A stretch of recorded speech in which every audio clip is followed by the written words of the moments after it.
Welcome to Babel, Translating the Middle East, a podcast from the Middle East program at CSIS. Here on Babel, we take you beyond the headlines to take a closer look at what's happening in the Middle East and why it matters. Today, the Middle East program is releasing a new report by Todman on the prospects for regional diplomacy around shared environmental concerns in the Gulf. To better understand what some of those environmental issues look like, I spoke with a scholar of environmental policy and sustainable development in Iran. We discussed Iran's environmental challenges, its strategies to address them, and how external factors, such as Western sanctions, exacerbate the government's environmental mismanagement. Later in the episode, I continue the conversation with my colleagues Will Todman and Danny Sharp, discussing Will's report and what role the United States can play catalyzing action around environmental issues in the Gulf.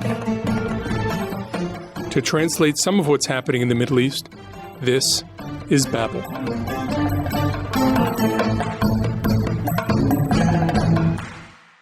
Dr. Shirin Hakim is the head of the Environment, Climate Security, and Public Health Unit at the Center for Middle East and Global Order, a new Berlin-headquartered think tank. She's an Iranian-American scholar of environmental policy and sustainable development in Iran and the Middle East and North Africa region. Shirin, welcome to Babel. Thank you for having me, John.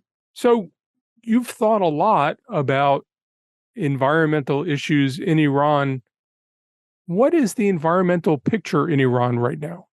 Despite Iran's vast natural endowments, the country today faces a host of environmental challenges that threaten its sustainable development potential. While Iran's environmental crisis has been exacerbated by the impacts of climate change, the main culprit of the environmental decline we are witnessing in the country today stems from environmental changes induced by human activity. So there are three significant environmental issues that I'd like to highlight. The first is its water crisis, which has been exacerbated by decades of isolation, mismanagement of local resources, and the consequences of a prolonged drought. And the overexploitation of both ground and surface water has contributed to the desiccation of local bodies of water, dwindling groundwater reserves, desertification, and land subsidence, exacerbated by Iran's inefficient agricultural sector, which consumes roughly 90% of the country's water sources. And despite declining water availability, Iran's agricultural sector has been pushed to expand to fulfill growing food demands.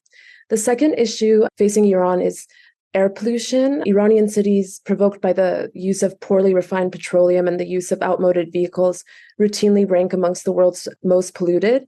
And air quality has worsened also as a result of the increased frequency of dust and sandstorms in recent years. That's not only a local issue, but a regional issue. And air pollution has led to the closure of businesses and schools in Iran, particularly in the winter months, and contributed to health conditions and has had stark implications for economic productivity. And the last environmental issue is urbanization and demographic changes. So Iran continues to experience a growing population, which has in the last 50 years tripled to over 85 million people. And as a result of Iran's environmental decline, many Iranians, including farmers, have migrated to larger cities despite the pollution and congestion to find work and improve their living standards. So today, more than 70% of Iran's population resides in cities, and this is placing greater ecosystem stress on its urban areas. And you've written a lot about how U.S. and multilateral sanctions on Iran have made these problems even worse than they'd otherwise be. How does that work? I'd like to preface this by first saying that it's difficult to distinguish to what degree sanctions triggered damage to Iran and to what degree it was catalyzed by the government. And it's unlikely that a country like Iran with a long record of mismanagement and human rights violations would prioritize its environment even without sanctions. So with that being said, we have to acknowledge that sanctions have acted as a considerable and ongoing external shock for the last 44 years that has influenced policymaking decisions in Iran. There is no causal association between sanctions and environmental degradation because environmental outcomes are the result of various compounding factors. And ultimately, environmental management was at the discretion of Iranian leaders. But in my research, sanctions are understood as a shock to the system of a targeted state. So something I think policymakers largely undermined is that sanctioned states are dynamic and not static, and they have intricate economic, social, and environmental variables at play. that respond to changes and shocks to the system, like sanctions. So when sanctions intensified on Iran, there were four key direct impacts on the economy that disrupted environmental management. The first was there were banking complications, which rendered essential trade and international aid difficult to administer to Iran.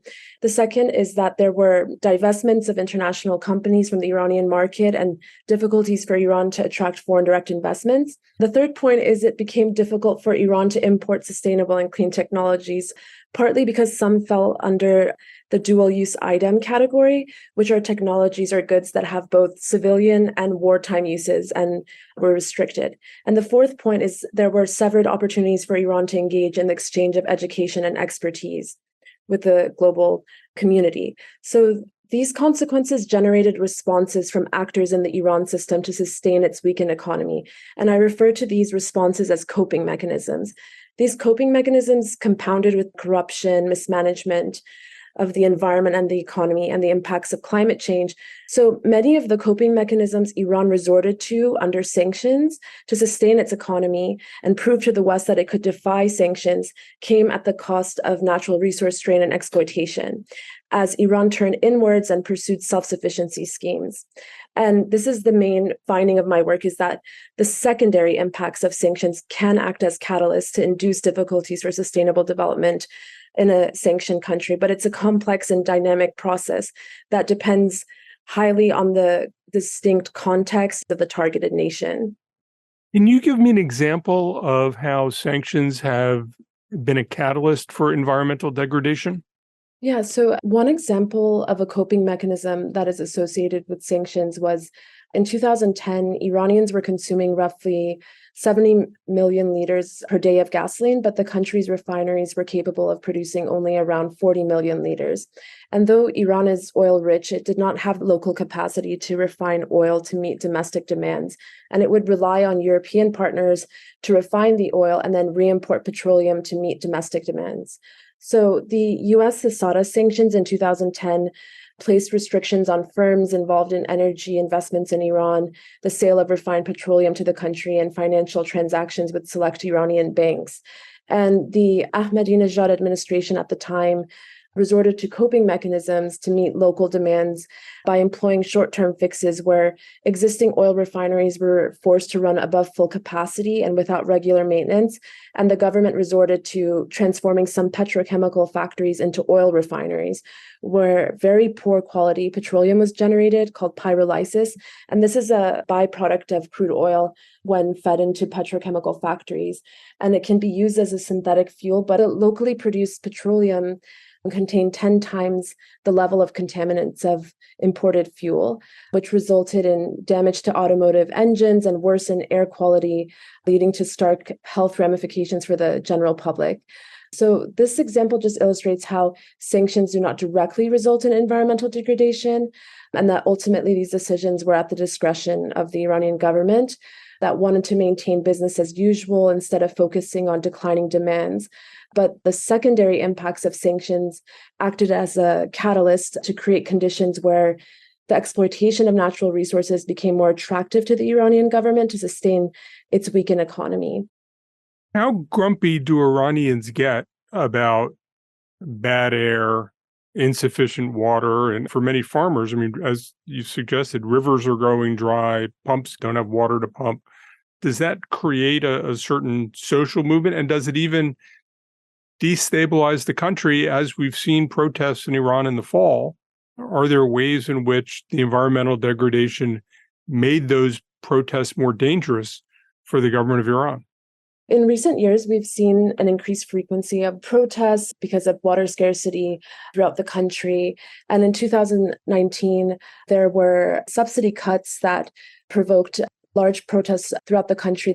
So we see that the environment is highly linked to potential threats for instability in the country, and this is becoming increasingly a reality in Iran.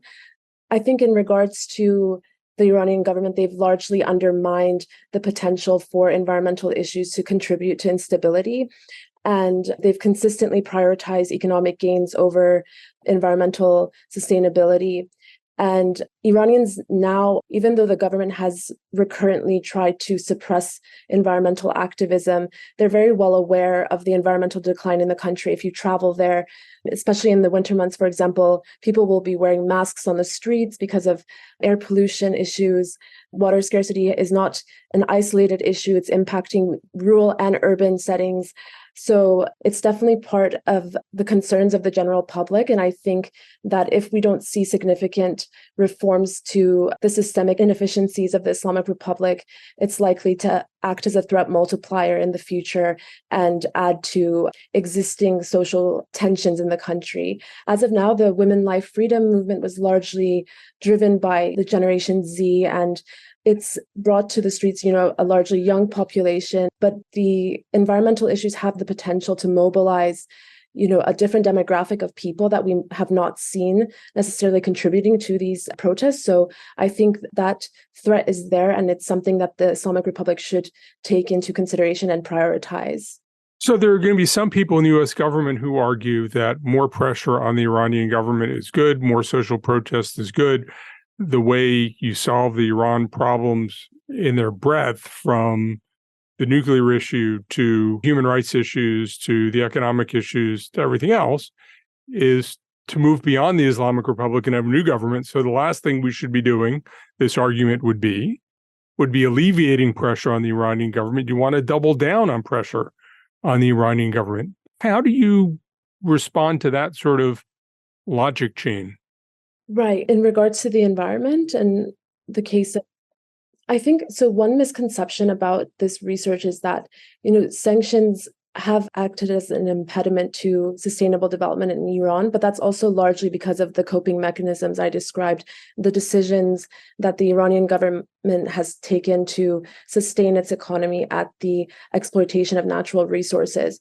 Observing the Islamic Republic over the past few decades, we know that this is a government that has never really prioritized the environment. And even since its inception, the Islamic Republic has prioritized empowering its rural populace and empowering farmers by manipulating the natural flow of water and investing heavily in accelerated development to empower its economy with little consideration to the environment. So I think when we discuss concessions or, a transformation of sanctions in the context of Iran and whether that will result in improvements in Iran's environmental performance, I think that's highly unlikely unless we have, significant changes within the Iranian system and also the way that they are dealing with environmental issues, because the main culprit of the environmental decline in Iran is not sanctions, but rather decades of mismanagement that's been exhibited by the Islamic Republic. If the U.S. wanted to play a constructive role, alleviating environmental pressures on Iran, what should it do? There's a number of ways that the U.S. can improve in terms of imposing sanctions in Iran. I think exploring sovereign mechanisms for environmental trade, similar to the financial special purpose vehicle mechanism for humanitarian trade, could be useful, and encouraging the development of case-by-case waivers issued by the U.S. OFAC for the crucial exchange of clean technologies can promote technology and knowledge exchange with Iran that will ultimately benefit the environment. And another thing that could be useful is if there's a formation of a monitoring committee on sanctioned countries, which can oversee the social and environmental impacts on a target state. This would be useful in mitigating the detrimental impact sanctions could have on a targeted state that may also have spillover effects in other countries. Because environmental issues that are emanating in Iran can have spillover effects that will not only impact its neighbors, but also the world. And the US is a significant player in attaining the global climate goals. And I think we have to be more critical of where our traditional forms of imposing foreign policy and sanctions may be counteracting these larger goals that we've set for climate. Let me ask a little bit about how you came to these issues. You were not born in Iran, but you were born to Iranian parents living in the Caribbean. You then went back to Iran and worked for a while. How did you find Iran? How did you get interested in environmental issues in Iran? And how did your on-the-ground experience affect how you work on these issues from outside of Iran now? So I've always been fascinated with Iran since I was young. The first time I traveled to the country, I was 17.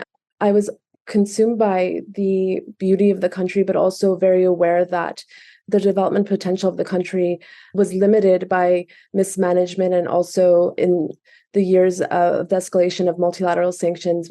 During my trips there, I noticed that my friends and family would commonly cite sanctions as an impediment to sustainable development. So this kind of sparked my interest. And when I embarked on my PhD, the JCPOA had just been implemented, and many had hoped that Iran's economy would remain open to the West. And there was a lot of discussion over sustainable development projects and companies entering Iran's economy because of its huge potential. So I started studying this topic, and early on, I found that there was a paucity of research on sanctions and its impact on sustainable development and the environment, not only in the context of Iran, but on a global level. And I also found that in 2015, in Iran's intended nationally determined contribution submitted to the Paris Climate Conference of 2015 that resulted in the Paris Agreement, Iran had mentioned sanctions 7 times in the 10-page document as an impediment to sustainable development. So the Iranian government was consistently referencing sanctions as an impediment, but there was not any scholarly work to substantiate these claims. And I became increasingly interested in trying to understand whether this was a reality or whether it was an excuse that the Iranian government was using to minimize their accountability for the environmental issues in the country. And that's kind of how I got into this research. And it sounds like your conclusion is it's a little bit of both.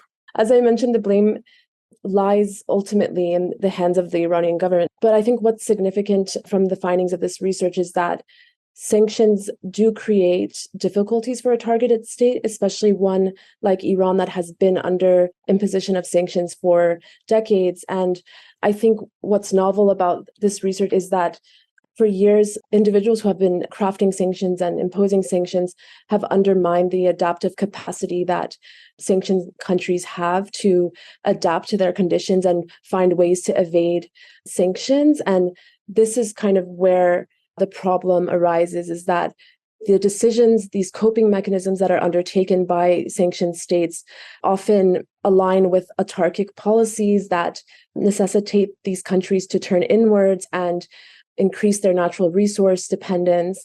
And this is something that's of concern, that in the future, when sanctions policy is crafted in our increasingly interconnected world where environmental issues are of shared international importance, we should be concerned about how our foreign policy may be failing the environment and establish mechanisms to mitigate, potential detriments that sanctions may pose to the environment.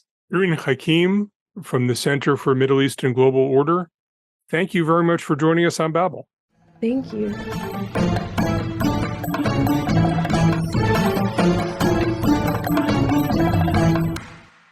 Dr. Hakim mentioned that Iran hasn't prioritized environmental diplomacy, but it will have a growing interest in regional diplomacy as its environmental issues worsen. Will, today we're releasing a report you wrote on prospects for environmental diplomacy in the Gulf. Why did you want to explore this? Recently, there have been a number of moves towards diplomatic normalization between different Gulf states. Part of this includes Iran, but even between other Arab Gulf states, Qatar and the UAE, for example. And so it does feel that we are in a new era of increased focus on diplomacy in the region. And I have read a lot of reports that talk about efforts to build confidence between Iran and its Arab Gulf neighbors. And quite often there will be a line saying these states have shared concerns when it comes to environmental issues, maritime security, things like that. But it doesn't often get that much more focus. And so I wanted to look into this topic of, is environmental diplomacy at the regional level feasible? Is it desirable? Could it actually help build trust between Gulf states in a way that could then allow them to tackle some of the harder security issues, like ballistic missiles, Iran's support for proxies around the region, even its nuclear program? So we actually went to the Plowshares Foundation, which supports work that advances nuclear non-proliferation, and made this argument that it's worth exploring if this is feasible or not to help de-escalate tensions in the region, and then hopefully get to a place where you can have conversations on some of these hard issues. And my conclusion is that in some ways, I think environmental collaboration could be really helpful, and that it is worthwhile to at least try it. It's not a silver bullet. It would not suddenly address the tensions that exist between these countries, but I think it has real promise, in part because efforts need to be at the regional level. It's not possible for any single state to fully protect themselves from the effects of climate change or environmental degradation on their own. It's also not zero-sum. If Iran were to collaborate with Saudi Arabia, that would benefit both of them. So that's why I think this is an interesting area that should be explored. Do any Arab Gulf states have an interest in prioritizing environmental diplomacy? How do their approaches to environmental issues differ? We have seen a lot more interest among the oil-producing states in getting on the right side of environmental issues. Partly it's because they're susceptible to aspects of climate change, both in terms of temperature and rising sea levels. But I think there's also a bit of a sense that they want to be seen as responsible actors, as energy producers who are pumping the hydrocarbons that contribute to climate change, that they want to also be seen as solution providers on this. So I think on both a practical level, but also a reputational level, they want to be engaged on climate issues. And there's a way in which climate diplomacy gives them new opportunities. The fact that the UAE is hosting COP28, I think, is a sign that the UAE wants to be seen as a solution provider in the climate space. When you look at their relations with some of the surrounding states, climate provides an opportunity not for aid per se, but for using climate to provide a platform for cooperative engagement. One of the challenges is that when I talk to people both in Gulf governments, but also in Iran, about the Iranian government's engagement on the climate issue, it's a much lower priority. And I even spoke to a Gulf foreign minister about the effects of climate change on conflict with Iran. And I said, have the Iranians even thought about how the energy transition is going to affect Iran? And what I keep hearing is, for the Gulf states, it's sort of an easy and obvious thing to try to do this. But for Iranians who in many ways are grappling with much more immediate kinds of questions, they really haven't thought through the energy transition. They haven't really thought through climate issues, although Iran is very affected by climate issues, as Shirin suggested. And it becomes a weaker platform, not because the answer is not theoretically there, but because the Iranian government hasn't prioritized engaging on it at a time when many Gulf governments have prioritized acting in this space, not necessarily because they need to accomplish things, but because they want to be active in that space. When we're talking about Arab Gulf states, we're talking about the GCC states and also Iraq. And these states really have quite different levels of focus on the environment, and they also have a degree of rivalry between them where they want to be leading this for the region. So particularly when we talk about Saudi Arabia and the UAE, both of them, as John said, are very keen to be acting on these issues as middle powers. And typically the way they act is through unilateral efforts. They like to lead their own initiatives. Saudi Arabia has both the Saudi Green Initiative, which is domestically focused, and then the Middle East Green Initiative, which is envisioned as a regional effort. But that is led by Saudi Arabia, as far as we can see so far, with quite little engagement from other states in the region. Similarly, the UAE is hosting COP28. I think this is really going to be a chance for the Emiratis to show their leadership on this. And, they have some reason to claim early leadership on these issues. They've hosted IRENA, the International Renewable Energy Agency, since 2009 and have been focused on this issue for longer than many of the neighbors. So when this becomes a piece of rivalry pushing for who is the most advanced on the climate, that really deters cooperation, because ultimately this would need to have engagement of all of the states in the region, probably for it to be truly effective. So I think some of this rivalry is really going to undermine how that plays out. Could the United States play a role in fostering a regional dialogue on environmental issues? Is it in U.S. interests to facilitate that? So it's partly harder because we don't have a relationship with the Iranians. We're not talking directly with the Iranians right now. So as a broad regional platform, the United States is not especially well prepared to push that forward, but it does have important relationships with all the GCC states. And I could certainly imagine a more multilateral framework where the U.S. was contributing and Iran could also participate, as long as it really wasn't under U.S. leadership. The U.S. brings a certain technological skill to this. The U.S. brings a certain diplomatic skill. The United States knows how to set up big multilateral processes that move forward. And so I think there's a lot of utility in the United States engaging on this issue, in the United States bringing countries together.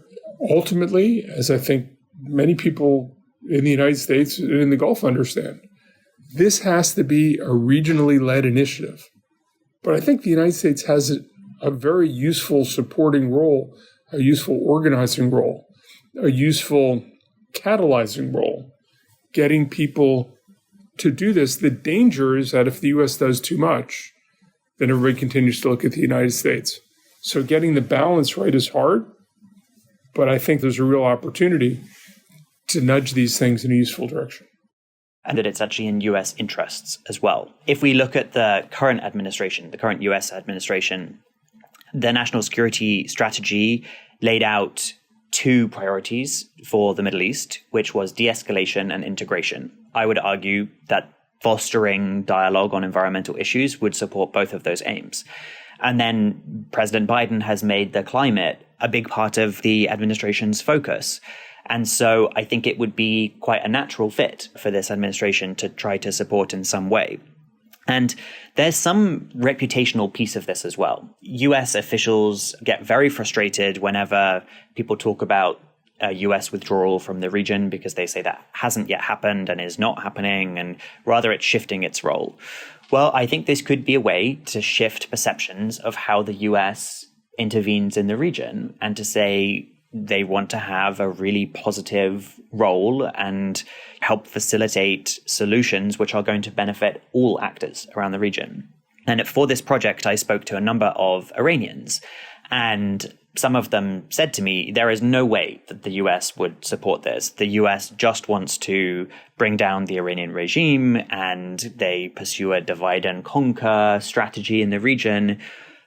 Well, doing something like this would disprove that to some degree. And I think it could help articulate the benefits that the US can have in the region at a time when a lot of people are talking about China's role. So I think there are real reputational benefits as well.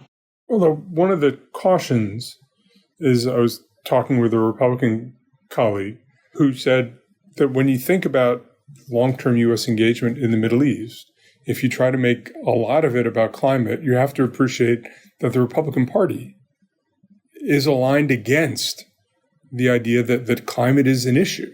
So if climate becomes a main pillar of U.S. engagement, then you have a Republican president and you have a Republican Congress that says climate isn't an issue we're going to engage with. You run the risk of starting something and not being able to follow through. Again, it can't all be coming from the United States, but if this becomes something that will take 2 or 3 or 4 years to get off the ground, it's a risk that the United States might not be committed to that course of action for 2, 3, or 4 years, depending on where the elections go.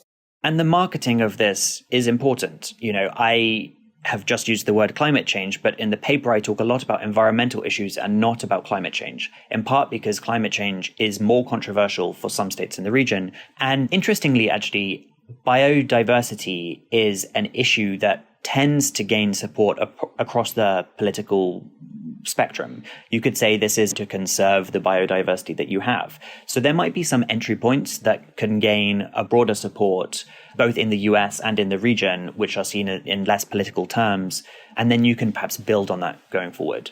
So I think ultimately this is a first step that hopefully could be built on in the years ahead.